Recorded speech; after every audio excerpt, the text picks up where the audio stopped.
Hey guys, well, it was just a week ago that I dropped some bombs on my first Rumble upload in regards to Jacob Chansley's attorney, Al Watkins, and his strange dealings. Al Watkins apparently contrived fake letters from statements from Jake in jail that he didn't actually write. This is in regards to the January 6th shaman. Okay, so I dropped those bombs about Al Watkins, his attorney.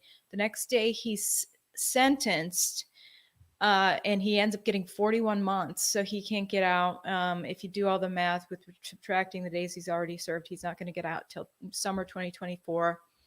Then, a few days later, we hear that Chansley is scrapping that lawyer. He might be filing an appeal with a new lawyer.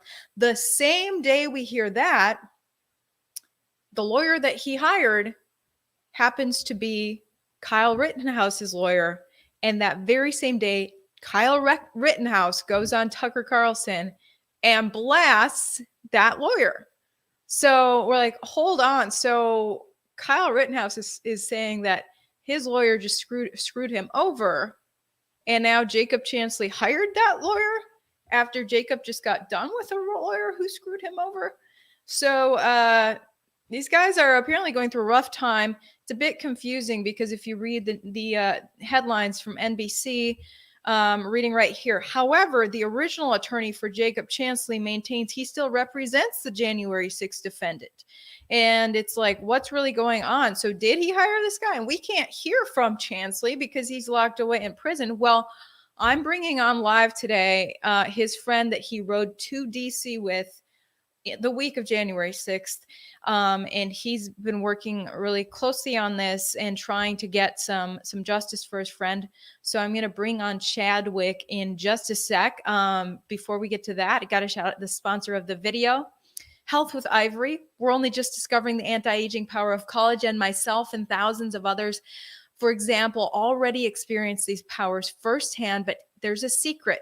I don't take typical collagen.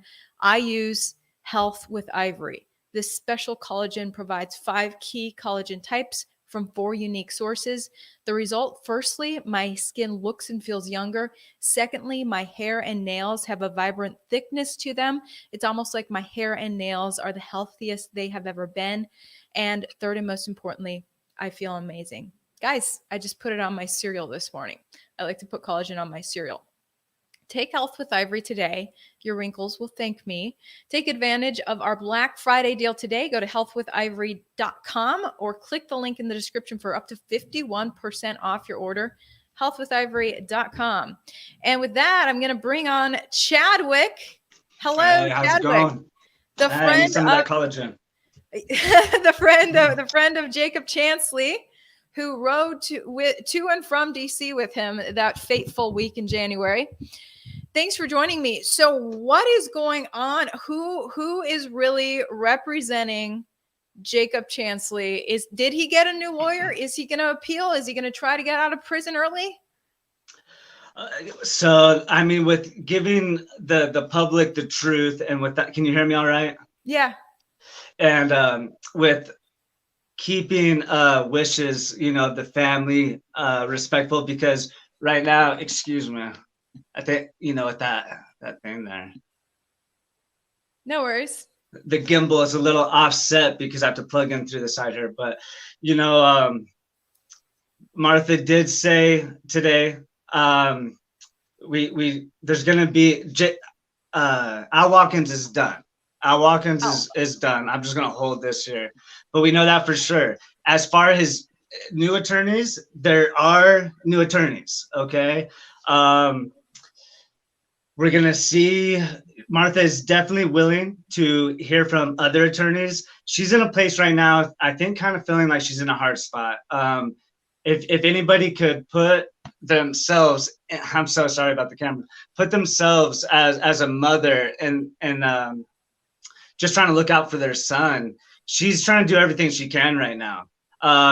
We just came from a very corrupt lawyer. Al Watkins, it was like, if you guys all listened to that hearing, it was like listening to 2 prosecutors. He didn't have someone representing him.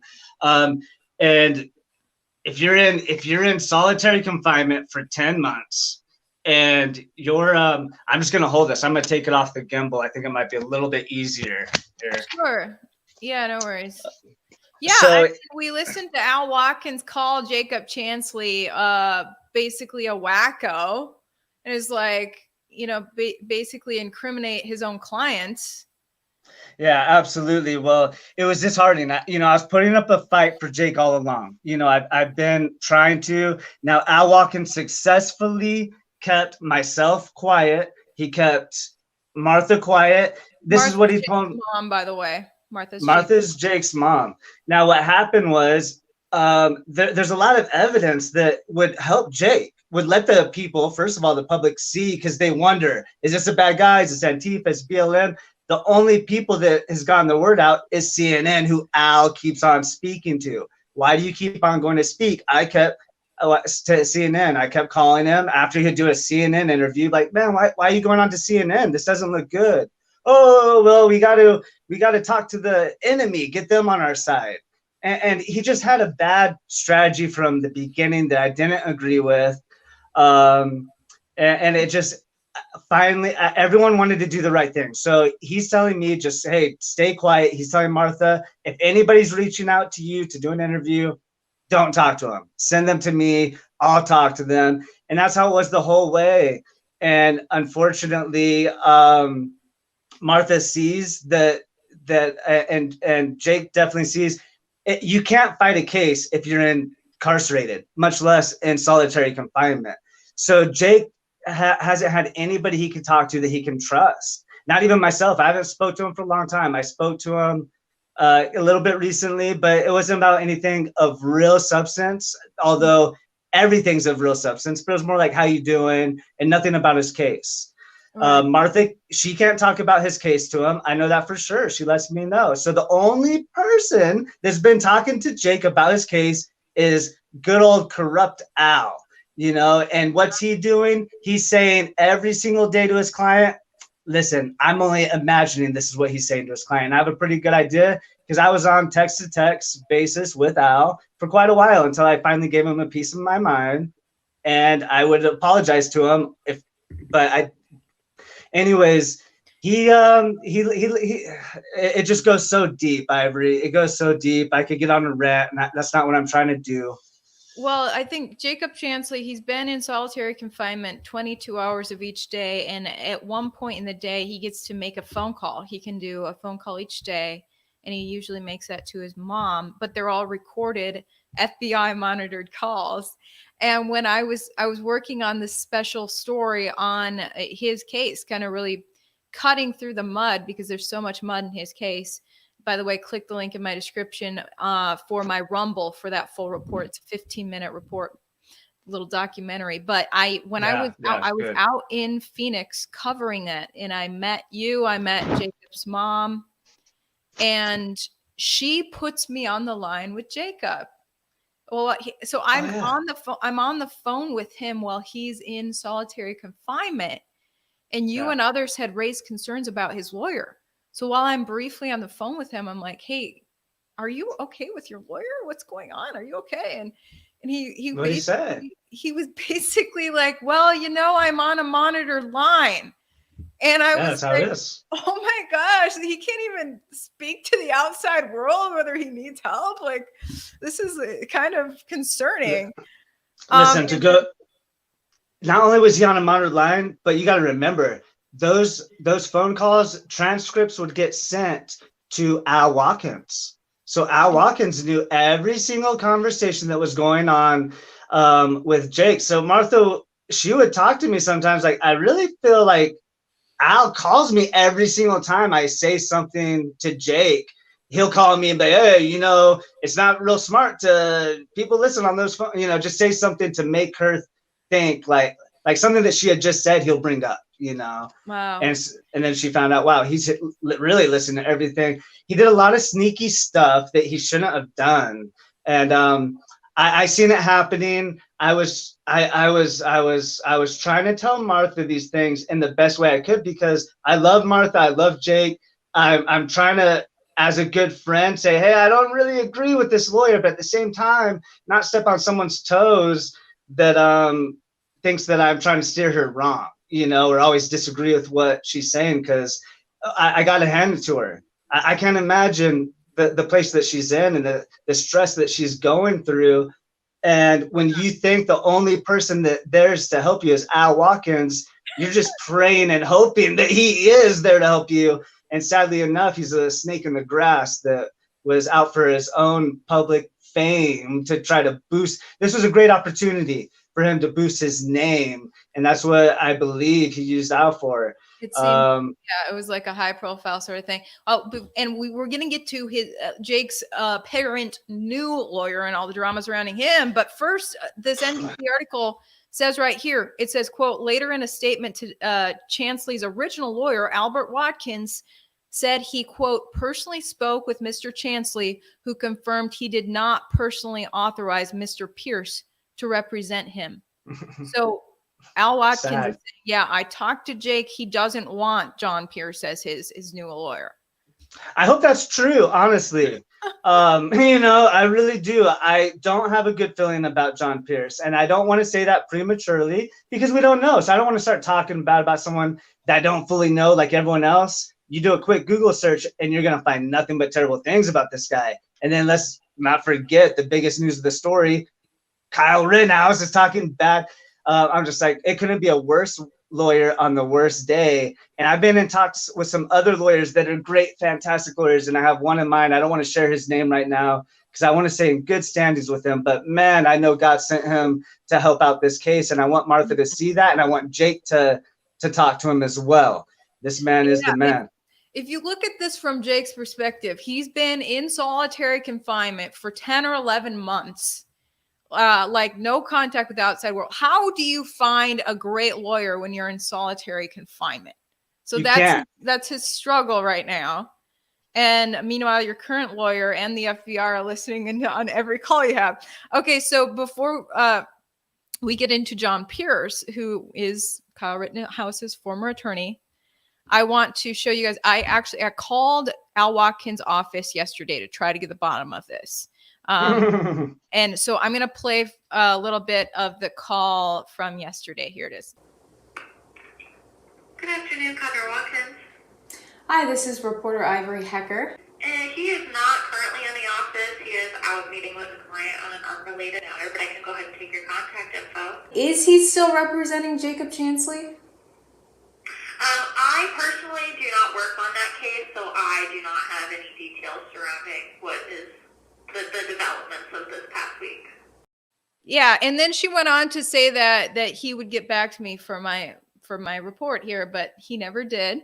So I don't have any answers from Al Watkins on whether he's still trying to hang on to Jake, but I guess he's telling NBC that Jake still wants him. Okay, so the same day that we get this letter, by the way, I called John Pierce too.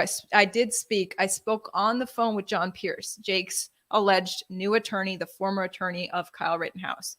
Spoke on the phone with him. He told me that he currently is representing, with Jake added, it is now 23 January 6th people that he is representing. That's a lot. Yeah. How are you going to focus your time on Jake if you got that many other clients? Come on now. Yeah. Maybe it's a good thing. Maybe that's a bad thing. I don't know. And actually, let me share with you what he then went on to. I just erased it here. He then went on to send me a press release. He said he couldn't really talk on the phone. Just give me a press release. So I'm going to just share the screen of my email. Here is my email, if you can see that. Yep. He sent me this press release. And this is his organization, National Constitutional Law Union. That's what he calls his legal firm. It is going to support Jacob Chansley in January 6th proceedings. Earlier today, attorneys John Pierce and William Shipley filed their notice of appearance on behalf of Jacob Chansley and are now counsel of record for Mr. Chansley in all further legal matters regarding his attendance at the January 6th protest. And then it goes on. Here's the thing. If he's representing 23 January 6 people. I want to know how those other people's cases are going. I know there's one man who punched a cop. Okay, that was an actual act of violence. Jake was not violent. Right. But Jake received the longest sentence so far. So this man who punched a cop received less time in prison than Jake. Who's representing that guy? That's probably who Jake wants to represent him. But he's in solitary confinement. He probably doesn't even know about this other case. So that's the struggle. How do you know who to represent you? You need people on the outside like yourself, right? Or Jake's mom. I think your audio's cutting out. I think you might be covering the mic or something. Sorry, you hear me better? Yeah. Okay, sorry, I was just a little further away. So here's the thing, you're exactly right. Jake depends on us right now, because when you're incarcerated, much less in solitary confinement, you cannot get the information, adequate information that you need to properly fight your case or to know who's who you can trust. So when I spoke to him on the phone, when I said it wasn't much substance, he did let me know this. He said, I'm getting a lot of letters right now, and they're telling me that I don't know if I should trust Al Watkins. And I said, Jake, that's what we're here for, brother. Don't worry. We're taking care of this. And I looked up at Martha as Jake was saying this and said, see, even Jake is skeptical. I hadn't spoke to him for a long time, but I knew he's questioning, but he doesn't know. He didn't know what's going on. All he hears is the same person coming into your cell for 10 months straight saying, hey, you walked in those doors. You shouldn't have been in them. You were in the wrong. You didn't go through the metal detectors like everyone else should have. You were wrong. You know, an honorable man, which Jake is a very honorable man, one of the most that I know. And that's what he used against him, his honorability, and said, you know what? An honorable man would own up to this. You shouldn't have been in there, and everyone knows it. Why don't you own up to it and be an example to everyone? And he got to him. Let's think about it. We all heard him talk, and if you hadn't, go see it. I'm sure the link's below. But he sounded better than, more educated and more well-spoken than his lawyers. Yeah, you're talking about Jake's testimony at his sentencing last Wednesday. It was Jake was extremely well-spoken, eloquent, powerful statement that Jake went as he was being shipped off to prison. I linked your YouTube in my description, which had, I think your second to last video that you uploaded was the whole live stream of the sentencing proceedings. So I think it's the last quarter of that is Jake's testimony.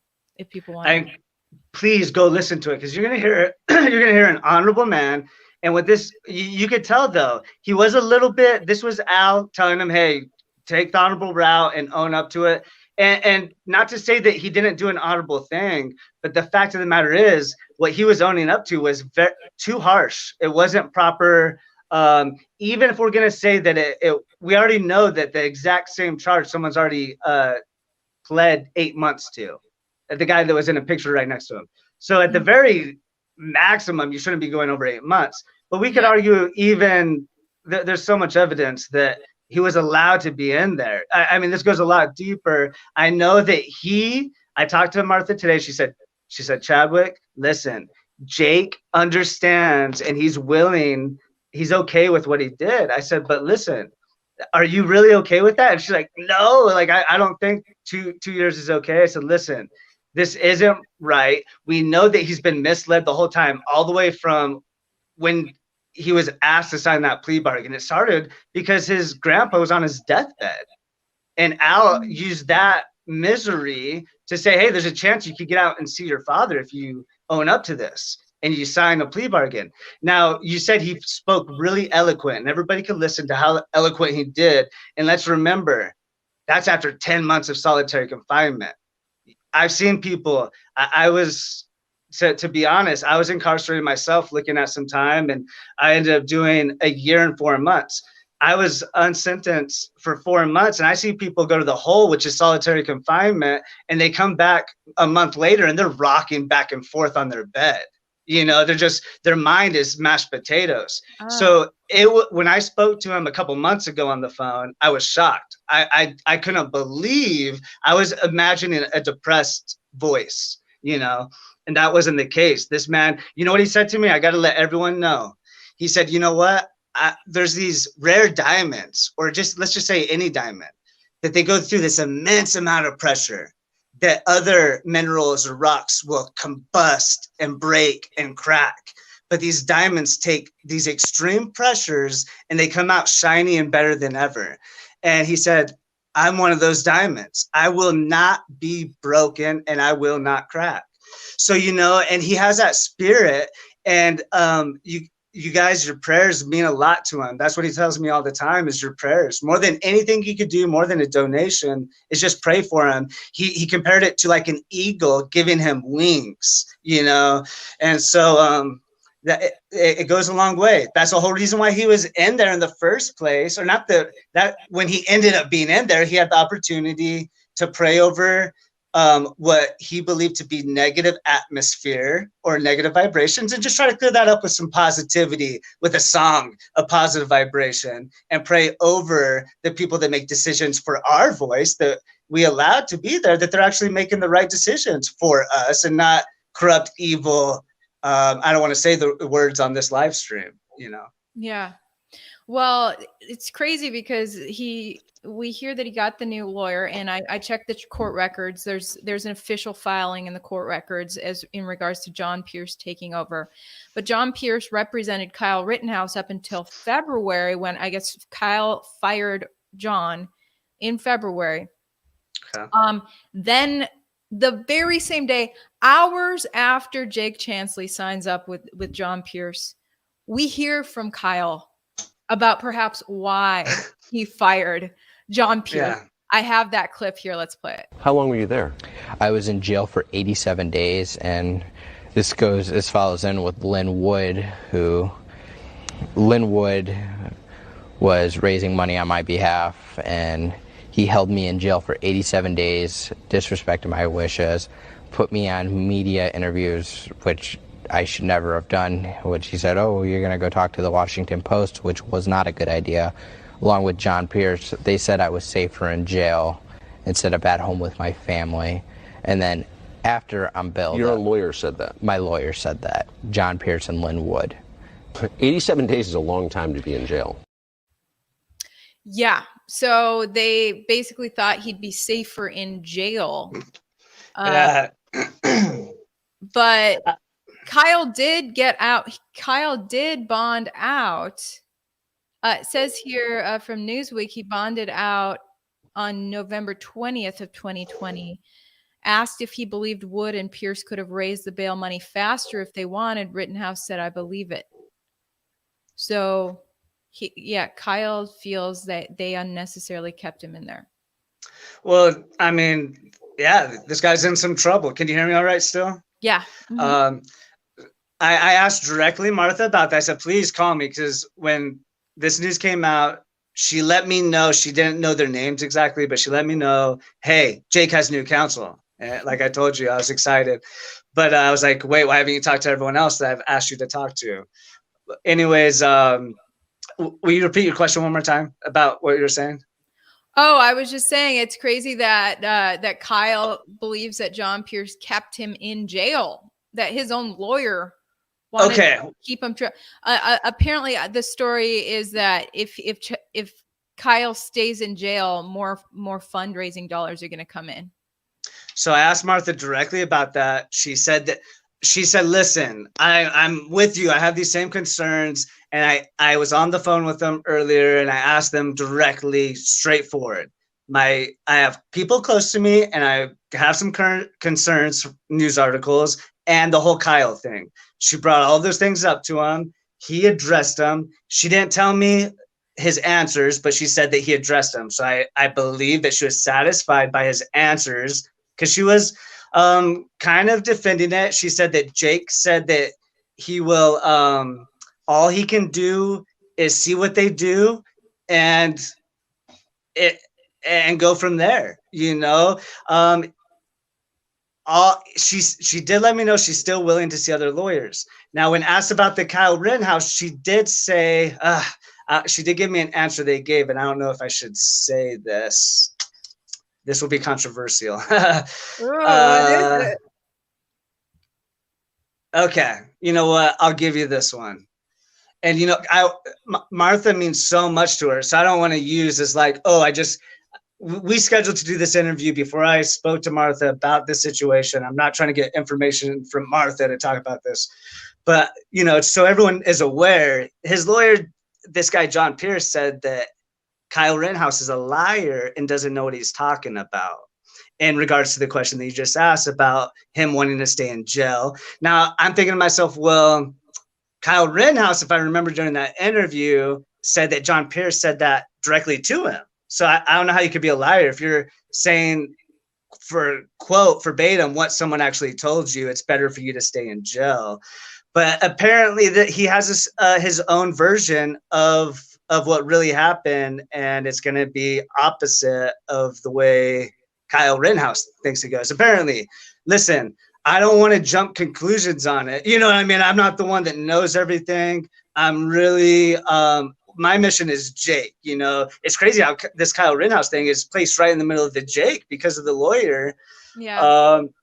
It couldn't have, I believe it couldn't have been a worse lawyer on the worst day. That's my own opinion. But maybe this, it's, Yeah. but. Well, today, Lynn Wood, Kyle's other attorney, is just throwing John Pierce under the bus and trying to Oh, really? Himself. He's trying to save himself. Okay, so I see you've got Mike Lindell behind you. All right, we've got this statement from Mike Lindell. Quote, I want to thank Lynn Wood for all of his efforts and for reaching out to me and others to bail out Kyle. And then Lynn Wood says, thank you, my brother in Christ, Mike Lindell. Mike knows the truth. Mike knows how hard Fight Back and I worked to raise money to get Kyle Rittenhouse out of jail as soon as possible under the direction of Kyle's criminal attorney, John Pierce. God knows the truth too. Yeah, so he makes several statements about, quote, criminal attorney John Pierce. Well, we got to remember the whole reason why John Pierce, because when Kyle Rittenhouse is an attorney, Linwood got involved, but he's not a defense attorney. So that's where John Pierce comes in as the defense attorney.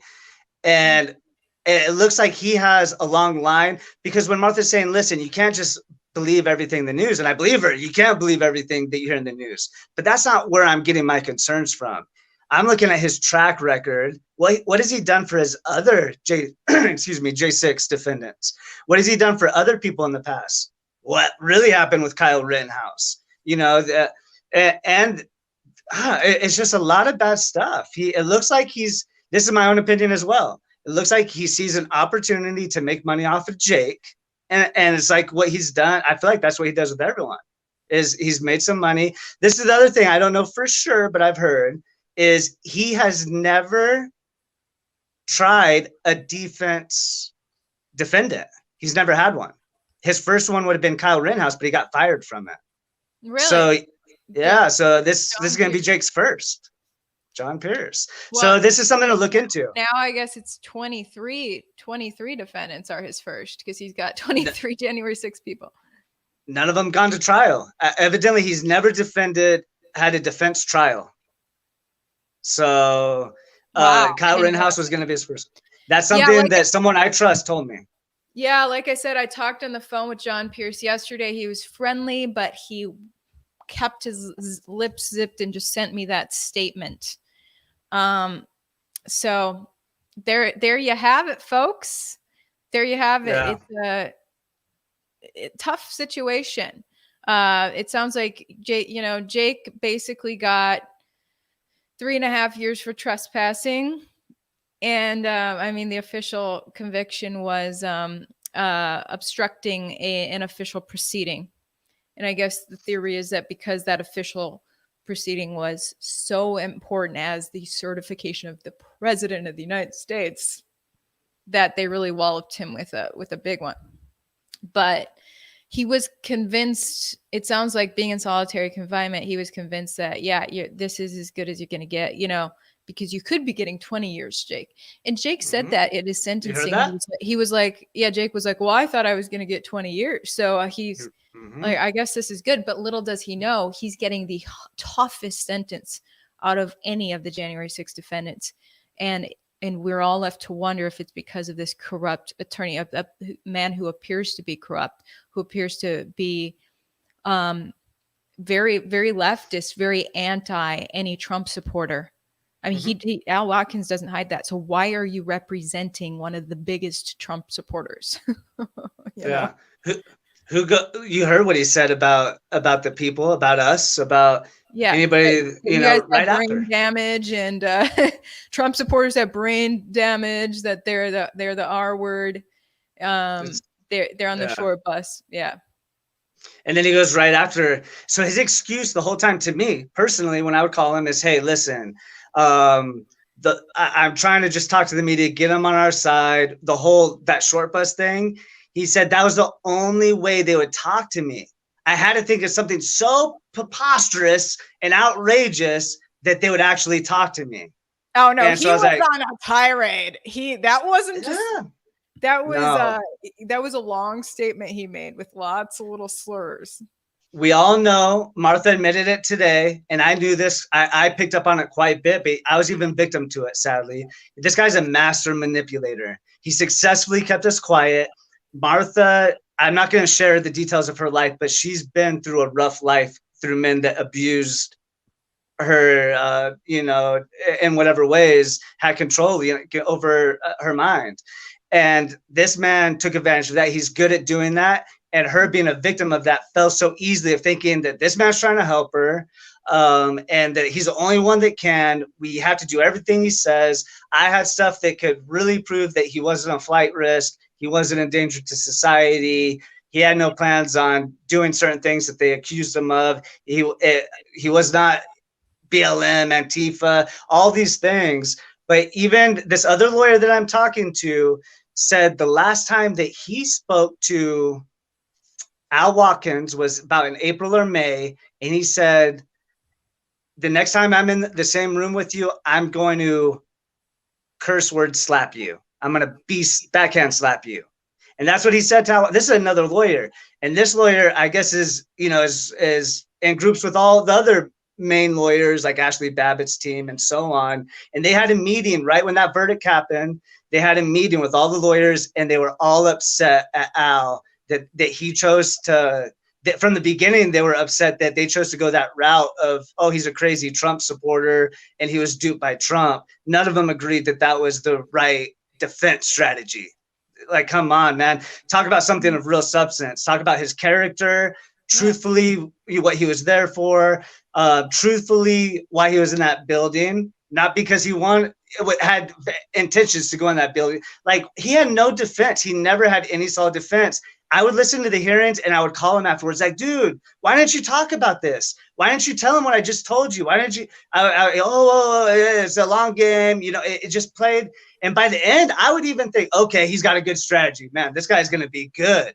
We're going to destroy them, and just wait till we go to trial. The whole thing was we're going to trial. And then it never, all of a sudden, 2 days before this signing of a plea bargain, Martha and I are on the phone when we both found it. I'm finding out someone's saying, I was like, Martha, Jake signing a plea bargain? What? She didn't know. I told her the news. What? He better not be. He better not be.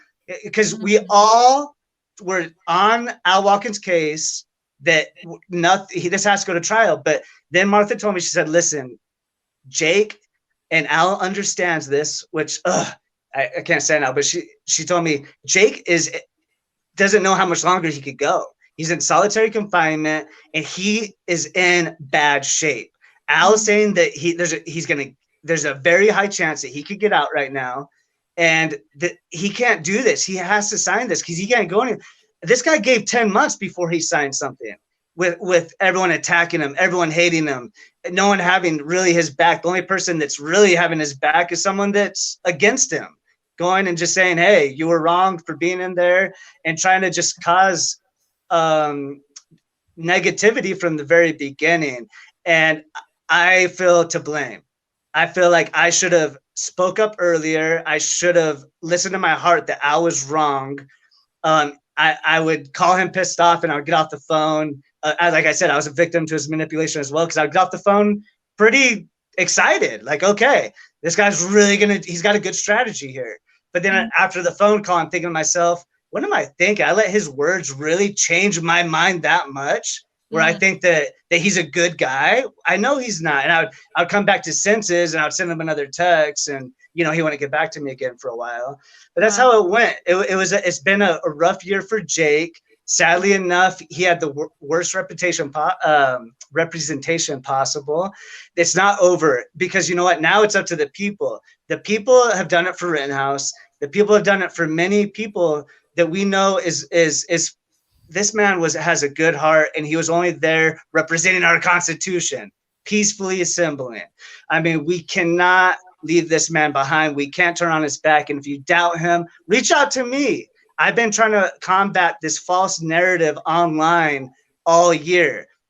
It's I crazy. have a channel. It's crazy. I have a channel on the left and the right about him are out of control. Yeah. Both, no sides like him now. I remember driving home, and we're looking at all these memes, and I'm feeling bad, because it's kind of harsh. Some of them were bad, and Jake's laughing. He's over there. This is freaking hilarious. And he has a good heart. And I'm just like, man, if these people really knew who they're talking about. I just felt so bad, because he's really an innocent man. He was in high school. He was just a real loner. He even got picked on in high school for wearing mismatching clothes. I could keep going. I don't want to keep your live stream going too long, but just to wrap it up, I mean, a lot of people don't realize that Jake, the reason he was in solitary confinement, according to court records, is because of his organic diet. His organic diet, which apparently his mom says he gets really sick if he doesn't have his organic diet. So I vouch. You want me to touch on it?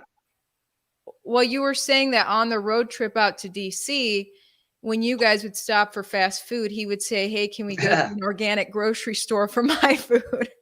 Yeah, this is long before anything. This is on the way out there. He's soppy. He'd go in by himself and go just buy some organic food. And someone made a comment is, man, we can't afford organic like you, because a lot of people want to say that. He's like, guys, actually, it's not really that much more expensive. You shop right. A lot of the organic food is actually cheaper, to eat healthier. Yeah, sure. There is a lot of organic food that's expensive, but he stays true to his beliefs. He's not a liar. He's an honorable man. He eats organic. That's how it was. And they hated it for him. He didn't eat when I last remembered, it was like 13 days.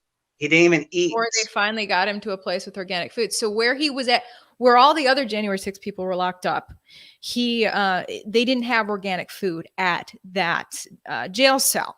So he requested, and I was reading the court filings going back and forth, and the court's like, okay, this is because Al Watkins was saying, well, it's for his religious purposes. He needs organic. And they're like, what are the religious? So they're writing back and forth about, okay, what are the purposes we're getting him organic and catering to him? Anyway, they finally did. After what you said, like however many days of starvation. But what they had to do is move him to Alexandria, Virginia, which was a jail that could accommodate the organic diet. But that jail also had an extremely rigid COVID protocol. And it's actually led to apparently all the prisoners in that jail, was my understanding from reading the court documents, that everybody had to be in solitary just to stay away from each other to prevent the spread. Oh, really? I didn't know that. So that is why Jake was actually in solitary, not because of anything having to do with the crime, but because of his diet, according to the records that I read. Yeah. I didn't know he was the only one in that facility. Or I thought other people were in general public in that facility. You're saying that everyone was in confinement? Yeah, the way that it was written in the court records was that was just the policy at the jail in regards to the illness, that you had to everyone had to keep distant, so solitary. And then the other note before we wrap this up is that Jake said in his sentencing that he chose the plea deal. He chose to plead guilty just because he is a straightforward, honorable man as far as admitting when you're wrong. And that's right. He was just going to straight up admit that, yes, I did, he obstructed Congress because I mean the senators were long gone when he strolled into the Senate chamber. Yeah, so he didn't obstruct it, but yeah, that's what he's getting charged with, or that's what they want to say. That's what he ended up. I guess Al convinced him that, yeah, you're wrong. So he's like, okay, I'm an honorable man. I'm wrong. Anyway, that's what he ended up admitting to, and maybe now he's going to backpedal with this new lawyer. We'll see. Apparently, Kyle Rittenhouse's old lawyer that Kyle is now disparaging, that Lynn Wood is calling criminal. Apparently, that's Jake's new lawyer, and you are fighting as much as you can to get yet another new lawyer. Yeah, that is what I'm trying to do. I am. I have a couple other people in mind. One especially, Jake. I need to talk to Jake. You know, I think it's time I need to talk to Jake.